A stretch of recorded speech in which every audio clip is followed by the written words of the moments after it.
আসসালামু আলাইকুম। আপনারা সবাই কেমন আছেন? আশা করি যে যেখানে আছেন ভালো আছেন, সুস্থ আছেন। আমিও ভালো আছি। আপনারা গত কয়েকদিনের ভিডিও দেখে বুঝতে পেরেছেন আমি এসেছি চাঁপাইনবাবগঞ্জ, আমার বাবা মার বাড়ি। এবার আমি বাবা মার বাড়িতে অনেক দিন থাকলাম, প্রায় 25 দিন। 25 দিন দেখতে দেখতে কীভাবে কেটে গেল বুঝতেই পারলাম না। আজকে যাওয়ার পালা। আসলে বাবা মার বাড়ি এত আনন্দ আর এত মজায় থাকি যে আস্তে আস্তে দিন কিভাবে কেটে যায় বোঝাই যায় না। মনে হয় যে এই আসলাম এই চলে যায়। আসলে কোনো মেয়েরই বাবা মার বাড়ি ছেড়ে যেতে ইচ্ছে করে না, কিন্তু কিছু করার নাই, এটাই বাস্তব। না চাইলেও ছেড়ে যেতে হবে, কারণ বিয়ের পর মেয়েদের শ্বশুর বাড়ি হয়ে যায় নিজের বাড়ি, আর বাবার বাড়ি হয়ে যায় আত্মীয়র বাড়ি। মন চাইলে যখন ইচ্ছা বাবার বাড়ি যাওয়া যায় না। সব মেয়েদের এটা মেনে নিতে হবে। বাবা মার বাড়ির স্মৃতিগুলো স্বপ্নেই থেকে যায়। সব কিছু মেনে নিয়ে মনকে শান্ত করে এবার রওনা দিলাম খুলনার উদ্দেশ্যে। এখন আমরা বাসে আছি। চাঁপাইনবাবগঞ্জ থেকে রাজশাহী বাসে যাচ্ছি। তারপর রাজশাহী থেকে 2টা 2:30টা খুলনা ট্রেন আছে। আমরা ট্রেনই যাতায়াত করি খুলনায়। আমার মনটা অনেক খারাপ। বাসের জানলা দিয়ে আমি বাইরে তাকাইলাম। বাইরের প্রকৃতি দেখে আমার মনটা অনেক ভালো হয়ে গেল। প্রকৃতিতে অনেক সুন্দর। গত কয়েকদিন ধরে অনেক বৃষ্টি হয়েছে। বৃষ্টির কারণে নদীগুলো পানিতে ভরে গেছে। আমরা এখন রাজশাহী স্টেশনে চলে এসেছি। রাজশাহী স্টেশনটা অনেক সুন্দর, পরিষ্কার পরিচ্ছন্ন। ওপরের ওই গ্লাসের কারণে নিচে অনেক আলো আসে। চারিদিকের পরিবেশটা অনেক সুন্দর। ওপরে ওই সব রুমগুলো আবাসিক হোটেল। কেউ চাইলে এই আবাসিক হোটেলে এসে থাকতে পারবেন। আমরা স্টেশনের ভিতরে এসে একটু রেস্ট নিয়েছি। সামনে ওটা খাবার দোকান, ওখানে অনেক ধরনের খাবার পাওয়া যায়।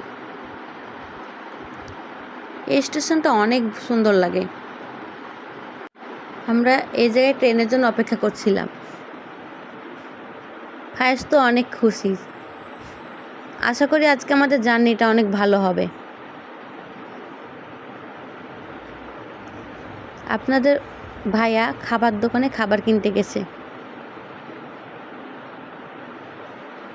এখানে অনেক মানসম্মত খাবার পাওয়া যায়। স্টেশনে সবসময় লোকজনের ভিড় থাকে।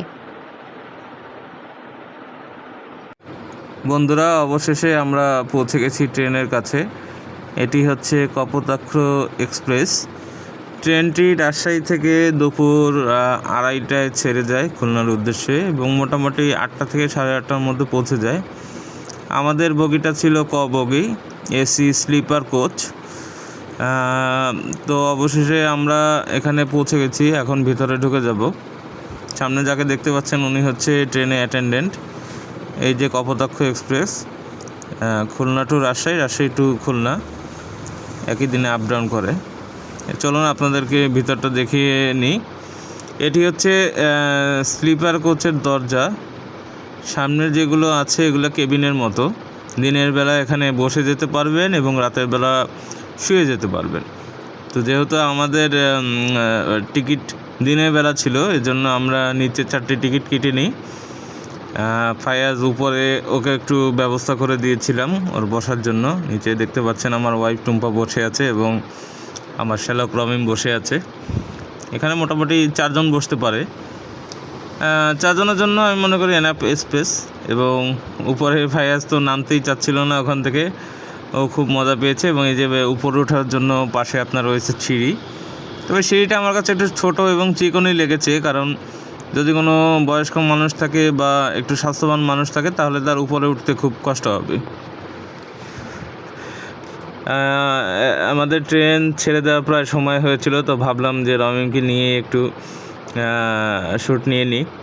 এবং পাশে অন্য যাত্রীরা ছিলেন। হ্যাঁ, কীভাবে যেন আমাদের আজকের ড্রেসটা ম্যাচিং হয়ে গেল, টুম্পার জামার সাথে আমার গেঞ্জিটা। তো ট্রেন এখানে স্লিপার যে কোচটা, এটা সম্পূর্ণ এসি কোচ। গরমের সময় আপনার খুব ভালো হবে। ফাইজ একটা লুক দিল, রমিও একটি লুক দিল। তো যাদের সাথে ফ্যামিলি থাকে বা বয়স্ক মানুষ থাকে তাদেরকে নিয়ে আপনারা এখানে ভ্রমণ করতে পারবেন এসি স্লিপার কোচে বা এসি সিট যেটাকে বলে। তো যেতে যেতে আমরা ট্রেনে একটা অসাধারণ দৃশ্য দেখতে পেলাম। এখন যে ব্রিজটা দেখতে পাচ্ছেন এটা হচ্ছে হার্ডিঞ্জ ব্রিজ।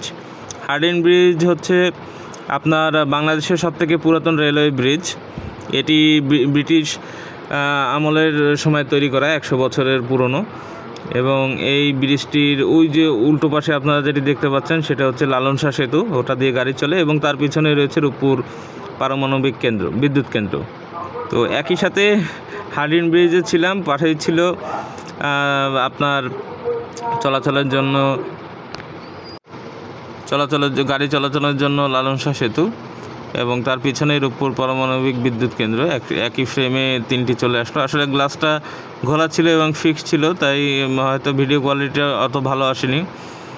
হার্ডিঞ্জ ব্রিজ হচ্ছে বাংলাদেশের সবথেকে পুরাতন রেলওয়ে ব্রিজ এবং ব্রিটিশদের যে স্থাপনা তার মধ্যে অন্যতম হচ্ছে এই হার্ডিঞ্জ ব্রিজ।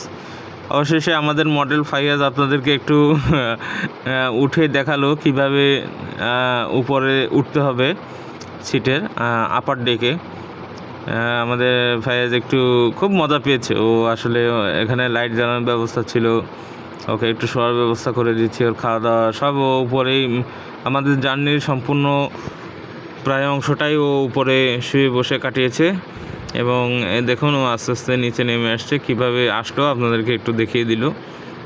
তো আমরা জার্নির মোটামুটি শেষ পর্যায়ে চলে এসেছি। এখন হচ্ছে রাত। তো ভাবলাম ফায়েজকে একটু কিছু খাইয়ে নিই, যেহেতু বাচ্চা মানুষ। তো এভাবে আস্তে আস্তে সময় আমাদের প্রায় 6 ঘন্টা লেগেছিল খুলনা রেলওয়ে স্টেশনে নামতে। আমাদের জার্নিটা ভালোই ছিল, এসি ছিল, এই জন্য কষ্ট হয়নি এবং শুয়ে বসে আপনার আরামে যেভাবেই আমরা এসেছি খুব ভালোই দারুণ লেগেছে। ভ্রমণটা খুব উপভোগ করেছি। তো বন্ধুরা, আপনারা সবাই ভালো থাকুন। আজকে আমাদের ভিডিওটা এখানে সমাপ্ত ঘোষণা করছি। আর যদি আমাদের ভিডিওটা ভালো লেগে থাকে অবশ্যই লাইক এবং শেয়ার করে দিবেন। সবাইকে ধন্যবাদ।